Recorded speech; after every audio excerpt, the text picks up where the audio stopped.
What is up, awesome people, and welcome to the Michael WTFriday Show. Today is What the Friday, and our very first story today is happy birthday to Mama WTFriday. So leave a nice little happy birthday message down below and let her know where you're from. She really appreciated it and enjoyed it last year, so go ahead and leave your wonderful happy birthday comments. But moving on to our first quick story of the day, let's talk about some 911 calls. Our first one had to deal with a guy that called 911 because there was a woman in his house wearing lipstick.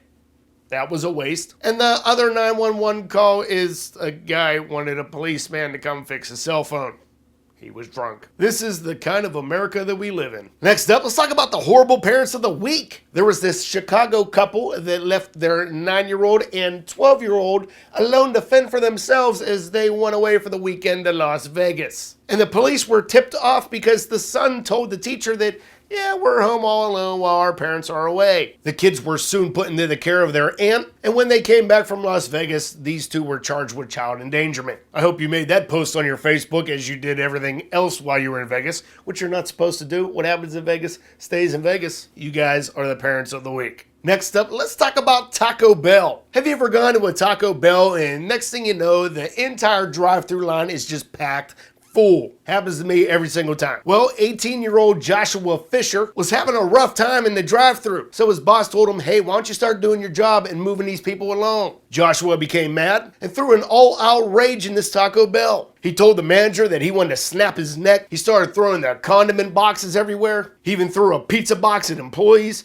I don't know what the pizza box was doing there, but anyways. He started throwing utensils, and then the restaurant had to be shut down for at least an hour to do an all-out cleanup. Employees said that this wasn't the first time he showed a temper issue, but now Joshua Fisher is in jail, and he is now charged with misdemeanor battery and criminal damage. And he's put on a $1,250 bond. Why couldn't you be like everybody else? Just throw your headset and walk out the door. I bet they're waiting for that nasty Dorito taco. Ugh, God. Next up, let's move on to everybody's favorite segment. Oh, Florida. Let's talk about Ryan Moores and Charles Coppins. They were busted in a local park by an undercover detective because what they would do is go up to unsuspecting women and flash their junk at them. Now, they would do it in hopes to get a little bit of sex out of it, and they were both charged with exposure of sexual organs. It's funny that the one guy's name's Coppins because he was trying to cup a feel. Next up, let's talk about how to not beat a drug test. Let's talk about 20-year-old Michelle. She was arrested for violating her probation, and while she was being booked, she had to go through one of those body scanners. Now, the x-ray showed up that she had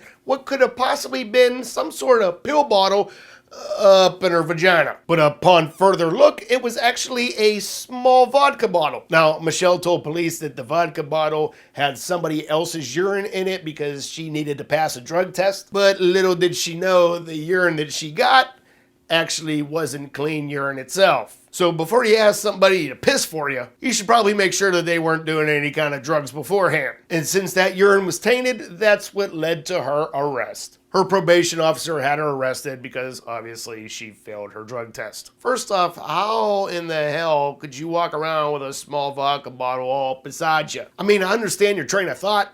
You have it inside you, it's gonna keep it warm, keep it at that 98 degrees, whatever it's supposed to be. But what's that say about you?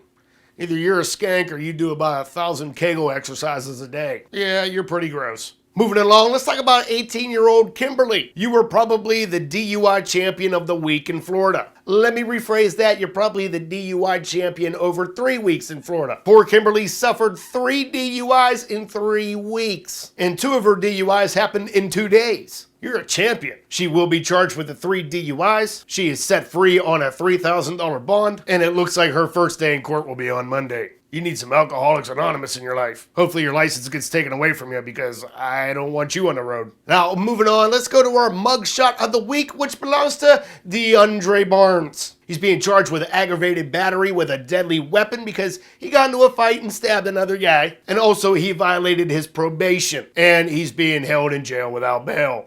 That rhymed. I think we're going to make Mugshot of the Week something new. I like this. And our last story of the day, let's talk about Gabriel Kirkpatrick. He was released from jail on Wednesday for a domestic battery charge, and he didn't make it out of the parking lot before he had to go back into jail. And why was this? Because the moment he got out of jail, he decided to raid the parking lot cars and break into them. Really, dude? You get like 4 breaths of fresh air and you go back in. Maybe you have somebody in there that's special to you. All right, guys, that's going to be today's show. Don't forget to leave a comment on the question of the day, which is, what was your favorite story and why? Also, don't forget to give this video a thumbs up. Don't forget to share. Don't forget to put it in your favorites. And if you're new to this channel, don't forget to subscribe. And you guys have a great weekend. I'm going to go start mine, and I'll see you back here on Tuesday. We'll see you then, guys.